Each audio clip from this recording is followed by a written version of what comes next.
درود دوستان، امیدوارم روز خوبی رو داشته باشید. امروز اومدیم به تاریخچه بازی راکستار، همون شرکت بازی سازی که به جی تی ای و ردد میشناسیمش بپردازیم و ببینیم چه بازی هایی رو تولید کرده.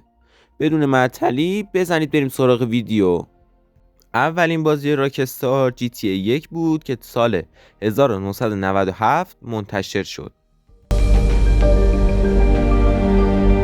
2 سال بعد این شرکت بازی جی تی ای لندن رو منتشر کرد توی سال 1999 که گرافیکش از جی تی ای 1 بهتر بود. توی همین سال راکستار اولین بازی سه‌بعدیش رو به اسم تراشر اسکیت منتشر کرد.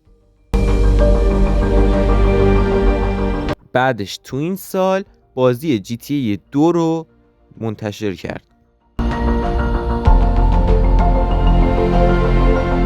و آخرین بازی که تو سال 1999 منتشر کرد مانستر تراک مدنس بود. میریم تو سال 2000 که اولین بازی که راکستار منتشر کرد میدنایت کلاب بود. بازی بعدی که تو سال 2000 منتشر کرد بازی اسماگلر ران بود.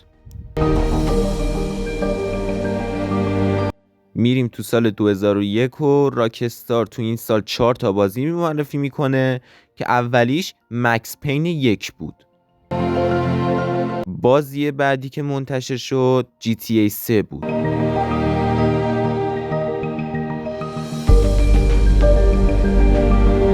بعد از جی تی ای 3 راکستار بازی اونی رو منتشر کرد و آخرین بازی که تو این سال راکستار منتشر کرد اسماگلر ران 2 بود. میریم به سال 2002. اولین بازی که راکستار تو سال 2002 منتشر کرد جی تی ای وای سیتی بود و بازی آخری که تو سال 2002 منتشر کرد استیت آف امرجنسی بود.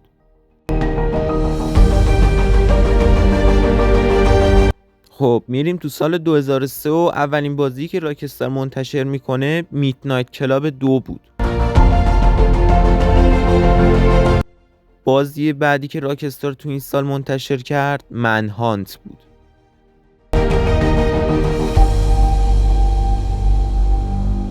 و بازی آخر که تو سال 2003 منتشر شد مکس پین 2 بود.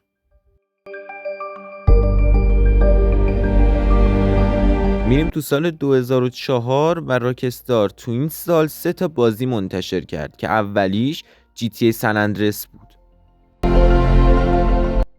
بازی بعدی که منتشر شد جی تی ای ادوانس بود.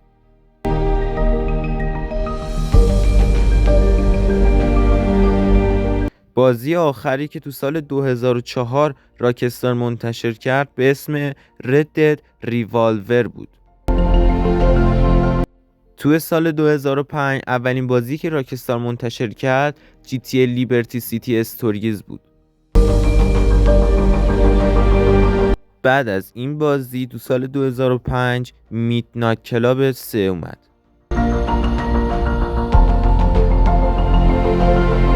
آخرین بازی که تو سال 2005 از راکستار منتشر شد The Warriors بود. میریم تو سال 2006 و اولین بازی که منتشر میشه جی تی ای وای سیتی استوریز بود. بازی که بعدش منتشر شد تو سال 2006 به اسم بولی بود.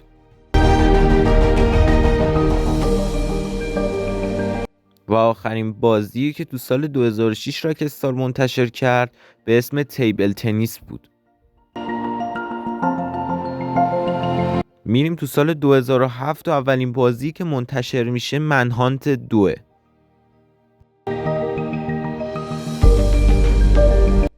تو سال 2008 جی تی ای آیوی منتشر میشه.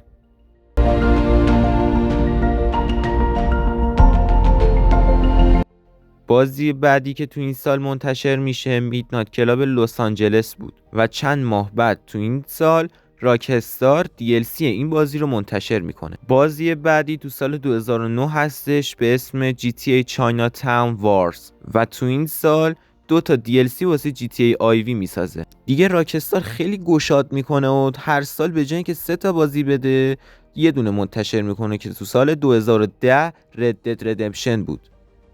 میریم تو سال 2011 و بازی که منتشر میکنه LA نوریر بود. میریم تو سال 2012 که بازی مکس پین 3 منتشر میشه. و تو سال 2013 پرفروش ترین بازی راکستار یعنی GTA V منتشر میشه. و فعلا آخرین بازی که منتشر میکنه تو سال 2018 Red Dead Redemption 2 بود. و تو سال 2021 راکستار ریمیک 3 تا از بازی‌های GTA اش رو یعنی GTA 3 و GTA Vice City و GTA San Andreas منتشر میکنه. بازی که راکستار میخواد در آینده منتشر بکنه GTA VI هستش که خیلی منتظرش هستن و شایعاتی شده که Red Dead Redemption 3 هم داره در اصل ساخته و میخواد ساخته بشه، اما هنوز هیچ معلومی نیست و خیلی منتظرن که این بازی ساخته بشه. پس هنوز هیچ تریلری ازش منتشر نشده و بعد صبر کنیم ببینیم آیا منتشر میشه یا نه. مرسی که تا اینجا ویدیو ما رو همراهی کردید.